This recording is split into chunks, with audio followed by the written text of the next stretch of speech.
Pendant que l'Europe s'enfonce dans l'instabilité fiscale et politique, Dubaï continue d'attirer les entrepreneurs. Mais est-ce vraiment aussi simple qu'on le dit? Est-ce possible de créer sa société sans même y mettre un pied? Est-ce légal? Je vous explique ce qui est vrai et comment ça fonctionne. Je m'appelle Elodie et je vis à Dubaï où j'accompagne des entrepreneurs dans la création de leur société aux Émirats. J'ai rencontré des centaines d'entrepreneurs et chefs d'entreprise ces dernières années. Et dans cette vidéo, je vous partage ce qu'il faut vraiment savoir sur les Émirats. Point numéro 1. Les deux options possibles pour créer sa société. Il y a deux façons de faire selon votre situation. Vous pouvez créer votre société aux Émirats en nom propre, donc à votre nom, ou la faire détenir par votre entreprise française ou étrangère.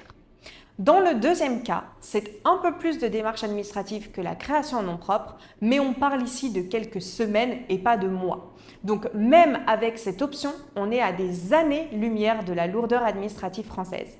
En 3-4 semaines, votre société est créée, une fois tous les documents réunis et attestés.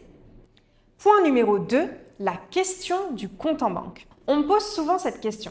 Elodie, est-ce que je peux ouvrir un compte bancaire sans venir à Dubaï et sans y avoir le visa résident? La réponse est oui, mais seulement récemment.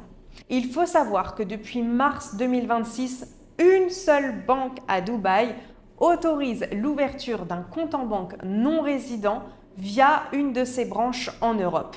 Donc il faut se déplacer soit en Allemagne, soit en Autriche ou à Londres en Angleterre.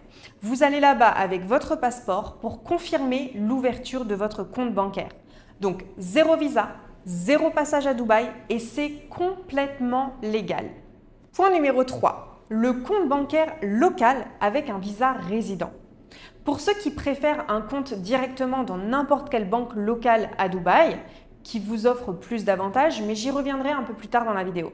On peut démarrer la création de la société à distance, qui prend 2 à 3 semaines en moyenne, et il faudra venir au moins une fois sur place pour finaliser les démarches et l'ouverture du compte bancaire. Il faut rester au minimum 5 jours ouvrés, donc du lundi au vendredi. Ensuite, une visite par an ou une visite tous les 6 mois selon votre statut suffit, même une simple escale à l'aéroport lors d'un voyage en Thaïlande par exemple. Donc vous n'avez pas besoin de rester 1 ou plusieurs jours aux Émirats, il vous suffit juste de passer l'immigration à l'aéroport et de repartir si vous le souhaitez. Point numéro 4, visa de résidence vs résidence fiscale. Ce sont deux choses différentes. J'entends souvent « Elodie, mais moi je ne veux pas vivre à Dubaï, donc je ne veux pas de visa résident, j'en ai pas besoin ». Il y a deux choses différentes. Il y a la résidence vs la résidence fiscale et ça c'est la confusion la plus fréquente. La résidence aux Émirats, c'est juste un visa qui vous permet de venir sans limite sur le territoire, d'avoir un compte en banque local dans n'importe quelle banque qui vous offre l'accès au prêt, la carte de crédit et des services bancaires plus complets. Mais en aucun cas, vous êtes obligé de venir vivre aux Émirats. Alors qu'un compte en banque non résident, c'est juste une carte de crédit et un compte en banque. Point. Et vous ne pouvez pas choisir n'importe quelle banque pour ça. Comme je vous le disais un petit peu plus tôt dans la vidéo, à l'heure à laquelle je tourne cette vidéo, il n'y a qu'une seule banque qui l'autorise depuis l'Europe. La résidence fiscale, c'est différent. C'est quand vous devenez réellement résident aux Émirats. Alors, côté Dubaï, ce papier, il s'obtient en 90 jours sur le territoire. Mais attention, parce que côté France, il faut justifier 183 jours de présence sur place, votre foyer fiscal aux Émirats et un intérêt fiscal aussi aux Émirats. Donc, votre famille installée avec vous, une vraie substance, des bureaux, une adresse, des clients en dehors de la France et éventuellement des employés selon votre activité. Donc, si vos enfants sont scolarisés en France pendant que vous vivez à Dubaï, ça ne suffira pas. Votre foyer fiscal reste en France, donc vous restez résident fiscal français. Point numéro 5, les différents types de sociétés. Selon votre activité et l'objectif de la création de société aux Émirats, le type de société sera soit en offshore, free zone ou mainland. La société offshore ne vous permet pas de facturer aux Émirats ni d'embaucher. Ce n'est pas une société opérationnelle. Pour opérer réellement, il faut passer sur une OPCO, une société opérationnelle en onshore. Et donc pour ça, vous avez soit la mainland, soit la free zone qu'on appelle zone franche. Donc maintenant, vous allez me dire, mais comment on fait pour choisir? Bon, ça, c'est mon job. Mais du coup, je vais vous expliquer.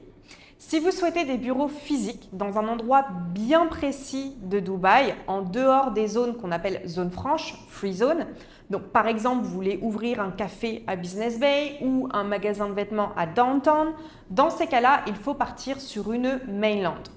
De même, si votre activité est réglementée, par exemple dans l'immobilier, dans la vente d'or, de diamants, ou alors que vous travaillez en B2C, donc Business to Customer, vous facturez des particuliers, vous ouvrez un café ou un magasin de vêtements, c'est l'exemple typique.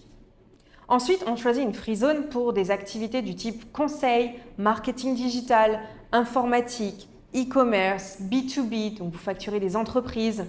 Vous pouvez ouvrir votre société sans bureau dans une free zone et si plus tard vous souhaitez des bureaux pour y travailler, c'est possible.